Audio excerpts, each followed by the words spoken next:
normally don't talk much about fruit and vegetables and about food in general, because has been a little bit of a struggling topic for me because of allergies. But I thought, like, okay, you know what, I put myself now out of comfort zone and I will just talk about it.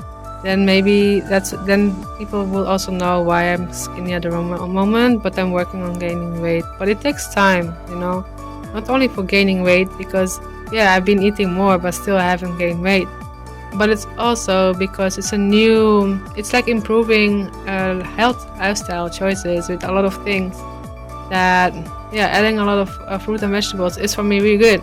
But I just don't know how I react. And not only with fruit and vegetables, but the same like with nuts or seeds, these things. It takes time to reintroduce everything as well after, struggling with health issues. And that's why I wanted to make this video also, because I got a comment from someone that thought that I had anorexia, which is not the case. I think it's really important to know that, hey, no worries about that, okay? You can always change things. You can improve yourself. And this is what I've learned so much.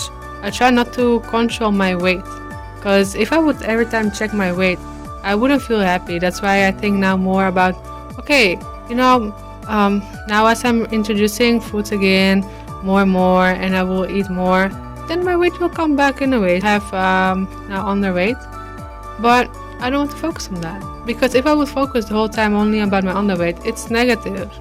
And I feel like with positivity, like, okay, now I can add new things, try new things that I've used to eat what I really like, try it again. It gives me also some childhood memories that feel really good. That is positive, and then I can work on my weight, and then, my weight will come back. I have my goal of my ideal weight, and if I don't reach it, it's also fine. But it goes the journey now to enjoy more foods, and this is for me more important than checking my weight. And yeah, I hope I can inspire you as well to not think too much about weight, and also enjoy things that you like.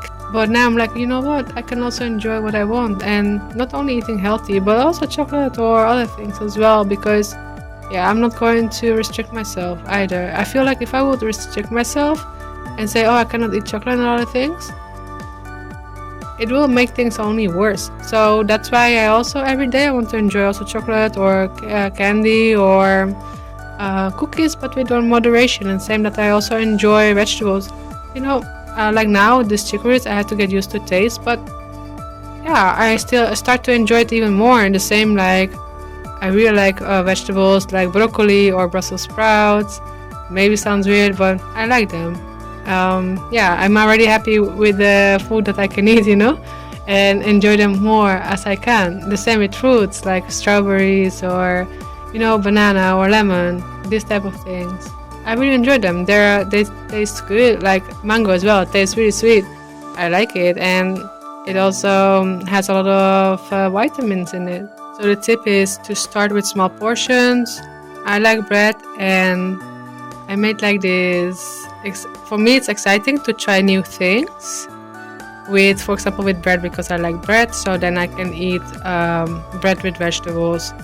Maybe it sounds weird, but for me, I don't mind, because this helps me. I'm not going to eat only one licorice and nothing at all as lunch. That is just not filling. And I think then I can just add it with bread. And at least I have some carbs as well, because I need calories for sure. And I think everyone needs calories in a certain way. The same with sugar, the same with fat, with vegetables, fruit. I think it just depends on the portion as well and how much you eat. I think that's what I think. That's what I've learned from the nutritionist. It takes time to try all the new vegetables and fruits, especially for me, because it's kind of challenging. But yeah, I think I focus now more on happiness rather than fears. And for me, love is when I can eat a lot that I really like. It's also part of love, because it's also love for body. It's self-care, it's self-love as well. And it's really important, because the more you give also care of yourself, you can also care someone else as well. Especially in the past, I tend to please other people, which is not good. I had also that some people took advantage of that, and I think you're the one that live your life on the first place, and that's why I think you should also enjoy the most out of it. Tip what I want to give is that you start with something small. So normally you would eat way more vegetable than what I have right now, but the thing is that with allergies and intolerances, it's important when you start something to start in small portions, because then you know, and then you can build it up every time. So then I can eat every time more, and I've been doing that also with other things. You could always try to do a test. I did it as well. I had to take a test, a doctor, and the test didn't feel good because there was like needles. There were many needles, but at least I could know which things I should avoid and which things I can try again. And it wasn't for all foods, to be honest. They were just the most common ones. That's why it's also a bit challenging for me, because there are foods that I have no idea if I will be reacting on it or not. But yeah, I will just try in small portions. And what I've done as well with nutritionists is to make like a list of fruit and vegetables that I want to try, and then every week you can try something, and then you don't overwhelm yourself if you do it like maybe once or twice a week with one thing that you don't know, but you eat other things that you feel good about it. I think that can really add really good results on it. I am actually excited about trying new things as well, although it's challenging as well because it's scary for me. On the other side, I can then try things and I can tell myself like, hey, I made progress because I try things. I've been trying to do things that feel good rather than avoiding things, that I've been always wanted to try, and I didn't try it because of feeling scared. The same goes, I have a really good example I showed already in a few videos, is my tattoo. And why I show it is because I've always wanted to have a tattoo when I was younger. I had these fake tattoos, the stickers when I was a kid, because I've always wanted to have one. For me, it's a way of art, and for me, all the elements of my tattoo are like symbolism, and I really like it. The thing is that I was scared to take the tattoo because I'm scared of needles, and I don't like needles. I don't like pain. So that's why I've been avoiding it. Besides, I remember I also got a comment from someone like, hey, why do you want to have like tattoo? Is it good for you? And I'm like, yeah, that also kind of blocked me. And now I'm like thinking, you know what? It doesn't matter what people say. It really doesn't matter if someone says something negative, because at the end, you are the one that live your life. And that's why, you know what? In December, I was like, YOLO, let's go to the tattoo shop.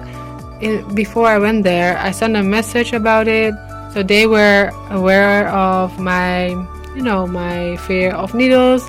They were very friendly, and although it was painful, they really helped me to not think too much about it, and they were so nice. I'm very happy with the result, even way better than expected. So I think really with optimistic mindset, you can achieve so many things.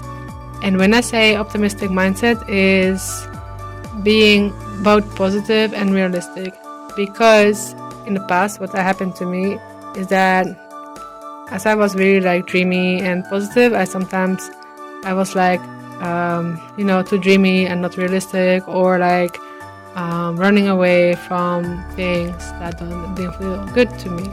And I realized that running away from situations make things only worse. And this is also what I want to give to you. I think, I've also noticed with some people from my class, for example, or like from people that I know, I've seen that some people were very realistic, which is really good, but they tend to be pessimistic about things. But when you change that and you're both realistic and positive, like in an optimistic way, that you don't run away from certain things that unfortunately are there. Not everything is positive, unfortunately, in life. But if you focus on this 95% that's positive rather than only focusing on 5% that is negative, I think that can change so much in many ways.